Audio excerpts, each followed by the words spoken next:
जय हिंद। देखिए हम लोग आज समझते हैं एक चैप्टर है परिसंचरण तंत्र। इसके बारे में समझते हैं कि परिसंचरण तंत्र जो है वो सर्कुलेटरी सिस्टम क्या होता है, परिसंचरण तंत्र क्या होता है, इसके बारे में समझते हैं। देखिए ये सबसे पहले देखिए सर्कुलेटरी सिस्टम यानी सिस्टम का मतलब सबसे पहले सिस्टम का हिंदी क्या होता है, तंत्र। सिस्टम मतलब तंत्र। सिस्टम का मतलब होता है साइंस की भाषा में ग्रुप ऑफ ऑर्गन्स। क्या होता है? Group of organs. Group of organ माने अंगों का समूह। सिस्टम का मतलब ग्रुप ऑफ ऑर्गन मतलब अंगों का वैसा समूह जो क्या करता है, परिसंचरण की क्रिया में सहायता करता है, उसे बोलते हैं परिसंचरण तंत्र। किसी भी चीज में सिस्टम लग गया तो मतलब सिस्टम का मतलब क्या है, अंगों का समूह। अंगों का समूह ग्रुप ऑफ ऑर्गन मतलब परिसंचरण तंत्र उसको कहेंगे जो वैसे अंगों के समूह को परिसंचरण तंत्र कहेंगे जो किसकी क्रिया में मदद करता है, सर्कुलेशन की क्रिया में मदद करता है। सर्कुलेशन की क्रिया में मदद करता है, सर्कुलेशन में मदद करता है, उसे बोलते हैं सर्कुलेटरी सिस्टम। सिस्टम माने ग्रुप ऑफ ऑर्गन। ये देखिए सिस्टम किसी में भी लग गया तो सिस्टम का मतलब अंगों का समूह। जैसे यही सिस्टम अगर डाइजेशन में लग गया, पाचन में लग गया तो उसको बोलेंगे डाइजेस्टिव सिस्टम। मतलब अंगों का वैसा समूह जो डाइजेशन की क्रिया में अगर मदद करेगा तो उसको बोलेंगे डाइजेस्टिव सिस्टम। अगर सर्कुलेशन की क्रिया में मदद करेगा तो उसको बोलेंगे सर्कुलेटरी सिस्टम। अगर रेस्पिरेशन श्वसन की क्रिया में मदद करेगा तो उसको बोलेंगे रेस्पिरेटरी सिस्टम। तो मतलब सिस्टम का मतलब क्या हुआ, सिस्टम का मतलब हुआ ग्रुप ऑफ ऑर्गन्स मतलब अंगों का वैसा समूह जो किसकी क्रिया में मदद करता है, सर्कुलेशन में सहायता करता है, उसे बोलते हैं सर्कुलेटरी सिस्टम या हिंदी में बोलते हैं परिसंचरण तंत्र। परिसंचरण का मतलब होता है आवागमन। मतलब हमारे बॉडी में कोई भी चीज़ है या ब्लड है मान लीजिए तो ब्लड एक जगह से दूसरे जगह चाहिए, बॉडी को किस तरह से मदद जाएगा, परिसंचरण करेगा। बॉडी में क्या करेगा, खून एक जगह से दूसरे जगह जाएगा। तो परिसंचरण का मतलब क्या हुआ, आवागमन। तो जो भी हमारे बॉडी में जो है वो अंगों का उस समूह को परिसंचरण करेंगे जो किसकी क्रिया में मदद करेगा, सर्कुलेशन की क्रिया में सहायता करेगा, उसे बोलेंगे सर्कुलेटरी सिस्टम। अब देखिए सर्कुलेटरी सिस्टम की खोज जो है सबसे पहले परिसंचरण तंत्र की खोज जो है इसके बारे में खोज किया था विलियम हार्वे ने। वैज्ञानिक था जिसका नाम था विलियम हार्वे। 1628 ईस्वी में इन्होंने सर्कुलेटरी सिस्टम का क्या किया था, खोज किया था। रक्त के परिसंचरण तंत्र के बारे में सबसे पहले कौन बताया था, तो बताया था जिसका नाम था विलियम हार्वे। 1628 में इन्होंने ही बताया था कि ब्लड हमारे बॉडी में किस तरह से क्या करता है, सर्कुलेट करता है। तो सर्कुलेट पूछेगा आपसे सर्कुलेटरी सिस्टम की खोज कौन किया, तो विलियम हार्वे 1628 में।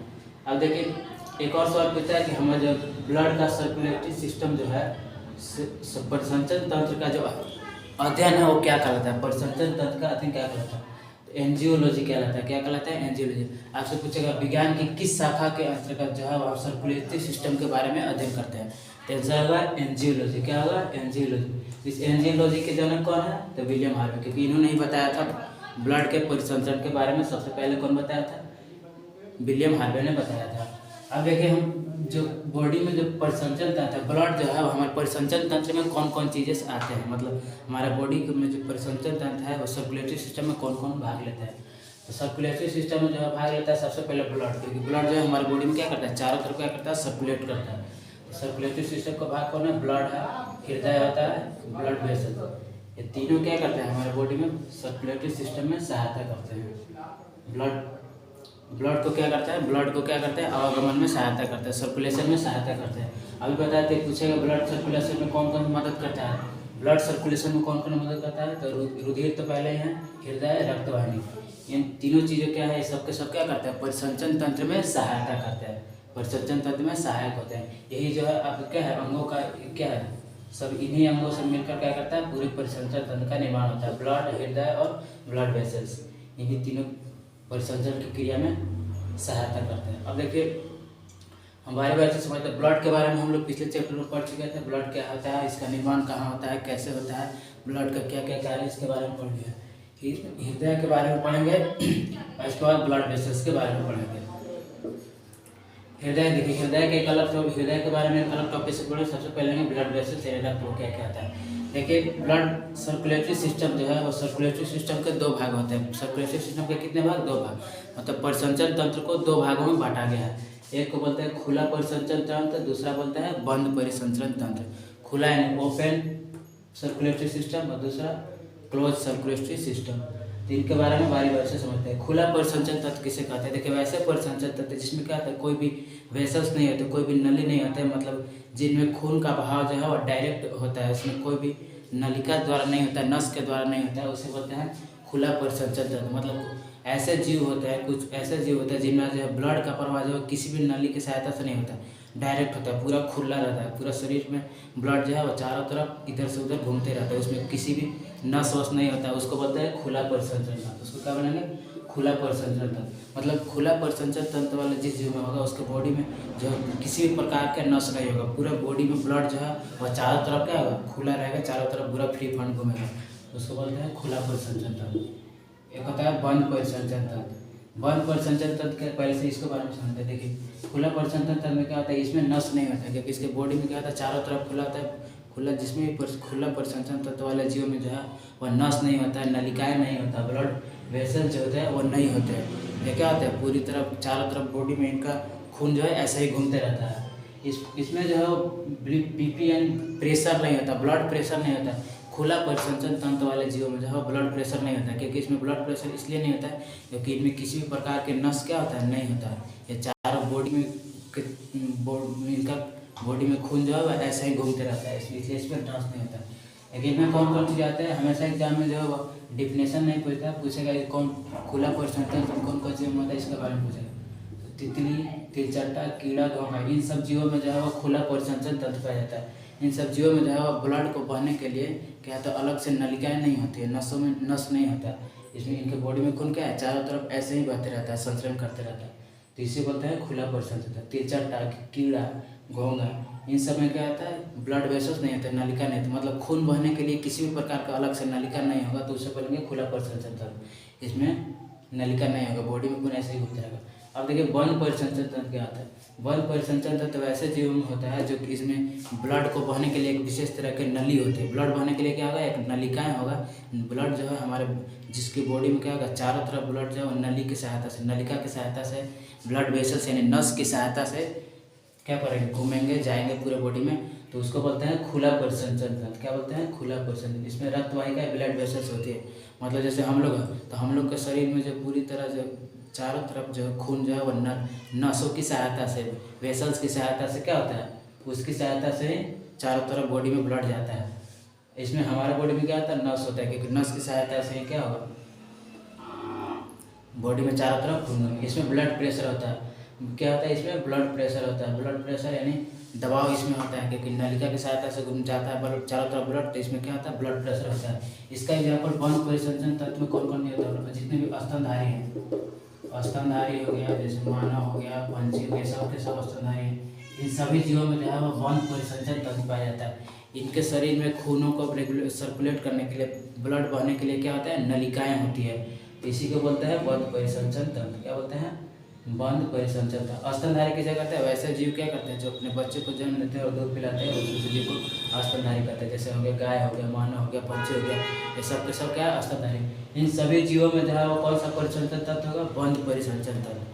क्या होगा, क्योंकि इसमें ब्लड को बहने के लिए क्या होता है, नलिकाएं होते हैं। आप सीधा सीधा समझिए, खुला और बंद परिसंचरण तंत्र में ज़्यादा दिमाग नहीं लगाना है, बस थोड़ा सा समझना है। वैसे जीव जिसमें क्या होता है, खून को बहने के लिए क्या होगा, कुछ किसी भी प्रकार के नलिकाएं नहीं होगी, किसी भी प्रकार के नस नहीं होगा, बॉडी में चारों तरफ खून ऐसे ही घूमेगा, खुला घूमेगा, पूरा छुट्टा घूमेगा, तो उसको बोलेंगे, क्या बोलेंगे, खुला परिसंचरण तंत्र। जैसे कीड़े मकोड़े छोटे छोटे जीव है, सब क्या है, बंद परिसंचरण तंत्र किसको कहेंगे, तो वैसे उस जीवों में बंद परिसंचरण तंत्र होता है, या उसको कहेंगे जिसमें ब्लड को बहने के लिए विशेष तरह के क्या होते हैं, नलिकाएं पाई जाएगी, जिसमें ब्लड वेसल्स होगा, जिसमें क्या होगा, रक्त वाहिका होगा, नलिकाएं होगा, नली होगा, पाइप होगा, उसी को क्या बोलते हैं, बंद परिसंचरण तंत्र कहा जाता है।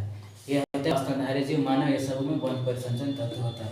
देखिए जो अब देखिए इसके बारे में हमको ज़्यादा नहीं पढ़े, इसके बारे में केवल इतना याद रखना है कि खुला परिसंचरण तंत्र कौन कौन जीवों में होता है। इसमें क्या, इसमें ज़्यादा कुछ दिमाग नहीं लगाना, इसमें ज़्यादा पढ़ना नहीं, क्योंकि इसमें क्या होता है, कुछ है ही नहीं, इसमें ब्लड जो है वो ऐसे ही घूमता है। अब इसमें हम लोग को पता है बंद परिसंचरण तंत्र। देखिए बंद परिसंचरण तंत्र में क्या होता है, मेनली होता है ब्लड वेसल्स होता है। इसका एग्जाम्पल, इसका मेन परिभाषा क्या है, इसमें क्या होता है, ब्लड वेसल्स यानी नलिकाएं होती है। तो रक्त नलिकाएं ब्लड को बहने के लिए जो है वो बंद परिसंचरण तंत्र में दो तरह की नलिकाएं होते हैं। जिन जीवों में जो है वो बंद परिसंचरण तंत्र पाया जाता है उसमें कितने प्रकार के नलिका होते हैं, दो तरह के ब्लड वेसल्स पाए जाते हैं। एक को बोलते हैं धमनी, दूसरा को बोलते हैं सीना। क्या होता है, धमनी, और दूसरा को बोलते हैं सीना। तो रक्त नलिकाएं के कितने प्रकार, दो, मतलब हमारे बॉडी में जो खून जो बह रहा है वो दो तरह के नसों में बह रहा है। एक को बोलते हैं धमनी, दूसरा को क्या बोलता है, सीरा। धमनी और सीरा। अब देखिए धमनी और सीरा क्या होता है, धमनी क्या होता है, धमनी जो है हमारे देखिए हमारे शरीर में जो भी मोटी मोटी नसें होती है उसको बोला जाता है धमनी।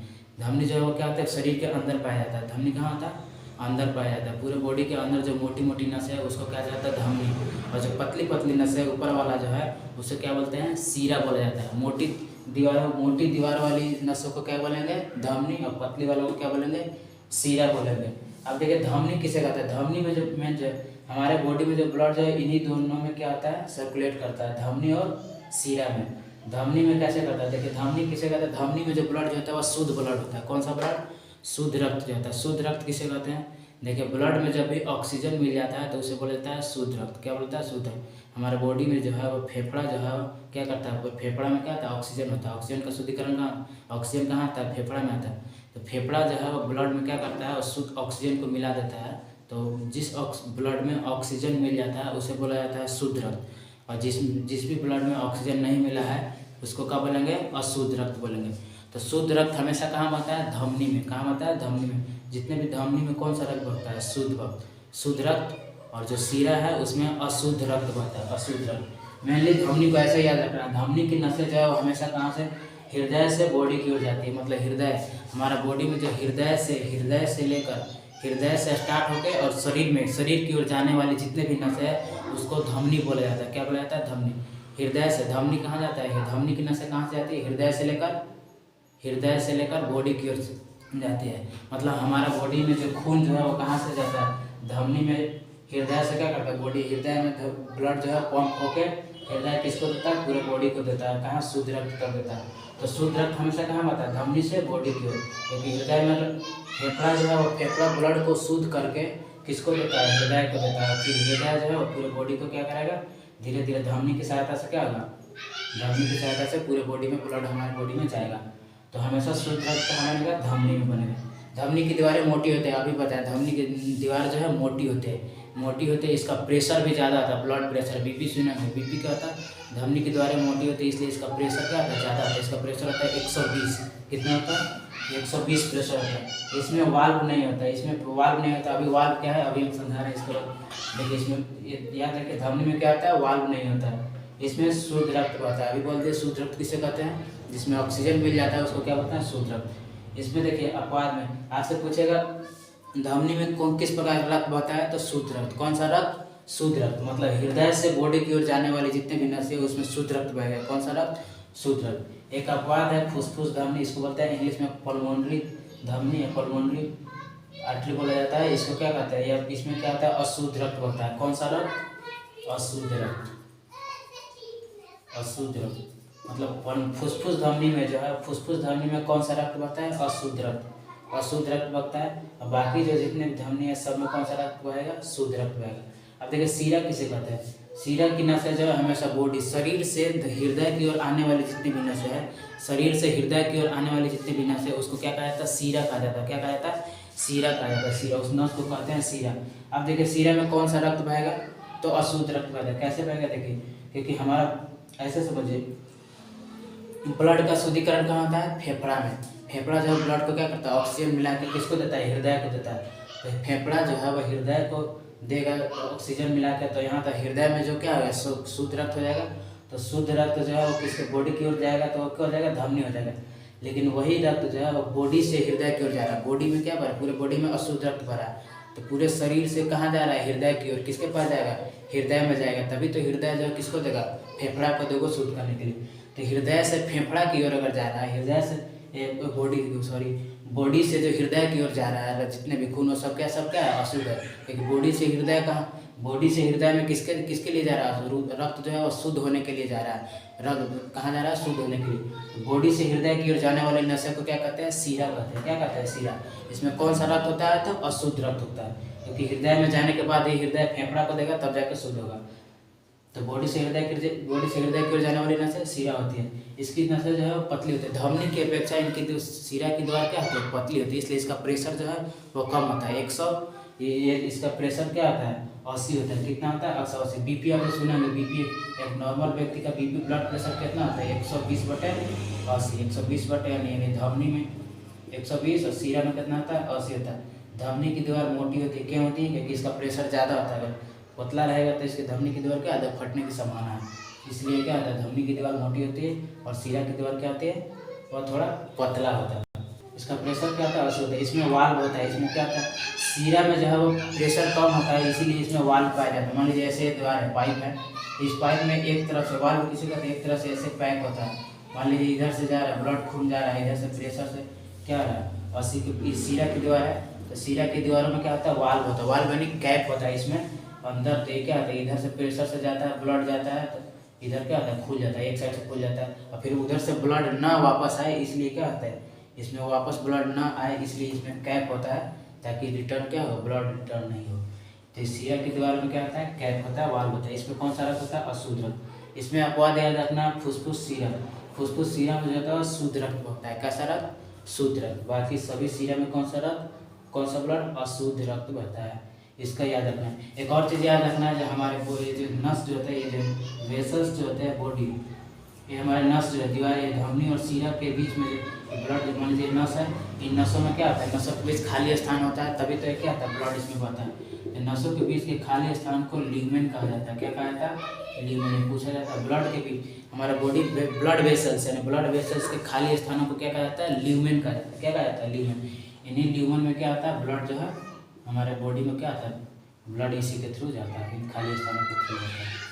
इतना हम लोग समझ चुके हैं। देखिए आप लोग सीधा सीधा इसको समझिए। इसमें समझते हैं कि हमारे बॉडी में ब्लड जो है और किधर से किधर जाता है, किस तरह से ब्लड का सर्कुलेशन होता है, इसके बारे में समझते हैं। देखिए सबसे पहले हमारे बॉडी में देखिए हृदय में ब्लड आता है। हृदय में बॉडी ब्लड जो कहाँ आता है, हृदय में। देखिए शुद्ध ब्लड हमारे बॉडी में, देखिए फेफड़ा जो है, और फेफड़ा क्या करता है, ब्लड को शुद्ध करता है। क्या करता है, ब्लड को कौन शुद्ध करता है, फेफड़ा। तो फेफड़ा ब्लड में ऑक्सीजन का मिलना क्या कहलाता है, ब्लड शुद्ध हो जाता है। तो फेफड़ा जो है वो ब्लड शुद्ध करके किसको देता है, और हार्ट को किसको देता है, हार्ट को। फेफड़ा किसको देता है, हार्ट को देता है। फेफड़ा जो है ब्लड शुद्ध करके किसको देगा, हार्ट को देगा, हृदय को देगा। हृदय से सबसे पहले किस में जाएगा, महाधमनी में। महाधमनी देखिए धमनी के तीन भागों में बांट देगा। छोटा सबसे बड़ी दीवार वाला मोटा बड़ी धमनी को क्या बोलेंगे, सबसे बड़ा है तो उसको बोलेंगे महाधमनी। उससे थोड़ा छोटा तो धमनी, और सबसे छोटा को छोटी धमनी। तो सबसे पहले फेफड़ा से कहाँ जाएगा, हृदय में। हृदय में ब्लड जाएगा शुद्ध रक्त। उसके बाद किसको देगा, महाधमनी को। महाधमनी के बाद कहाँ जाएगा, धमनी में। धमनी के बाद छोटी धमनी। छोटी धमनी के बाद ब्लड जो है किस में आता है, केशिका में आता है। केशिका यानी कैपिलरी। केशिका किसके कहते हैं, जो पतली पतली नसें जो इस तरह से जो है जड़ के आकार का ऐसे जो है, मतलब छोटी छोटी पतली पतली नसें चारों तरफ निकल जाती हैं, तो सब हो जाता है केशिका। कहाँ हो जाता है, केशिका यानी कैपिलरी। तो छोटी धमनी के बाद कहाँ जाता है ब्लड, केशिका में आता है। फिर से ब्लड जो है केशिका के बाद फिर ब्लड कहाँ जाएगा, छोटी सीरा में। यहाँ तक शुद्ध रक्त था। इसके बाद फिर ब्लड यहाँ जो है छोटी सीरा में जाएगा। छोटी सीरा, फिर महासीरा। इसके बाद फिर से हृदय में जाएगा। छोटी सीरा के बाद कहाँ जाएगा, सीरा में, फिर महासीरा में, इसके बाद हृदय में। हृदय क्या करेगा, इसमें कौन सा रक्त है, अशुद्ध रक्त। इस समय कौन सा रक्त है, अशुद्ध ब्लड है। अशुद्ध ब्लड शुद्ध होने कहाँ जा रहा है, हृदय में। यह महासीरा के बाद कहाँ जाएगा, ब्लड जाएगा हृदय में। हृदय किसको देगा, फेफड़ा को देगा। हृदय ब्लड शुद्ध करने के लिए फेफड़ा को देगा। फेफड़ा फिर से वापस देगा किसको, हृदय को देगा। फिर से महाधमनी, धमनी, छोटी धमनी, केशिका। इसी तरह से हमारे बॉडी में क्या करता है, ब्लड का सर्कुलेशन होता है। चारों तरफ ब्लड हमारे बॉडी में क्या करता है, घूमते रहता है। यही एक प्रक्रिया है ब्लड सर्कुलेशन का। इसकी पूरी जो है रक्त परिसंचरण, इसका खोज कौन किया था, विलियम हार्वे ने किया था। इतना हमको याद रखना। केशिका आपसे एग्जाम में पूछेगा जो कौन सा जो जगह है जहाँ पे जो है वो शुद्ध और अशुद्ध दोनों रक्त जो है ब्लड मिल जाता है। तो केशिका कैपिलरी एक जगह, यहाँ से जो क्या करता है, ब्लड जो शुद्ध और अशुद्ध दोनों रक्त का यहाँ का आता है, मिलान होता है। दोनों रक्त यहाँ पे मिल जाता है। उम्मीद करते हैं ब्लड सर्कुलेशन के बारे में पूरी तरह से अच्छी तरह से आप लोगों को समझ में आ गया। मिलेंगे नेक्स्ट वीडियो में। जय हिंद।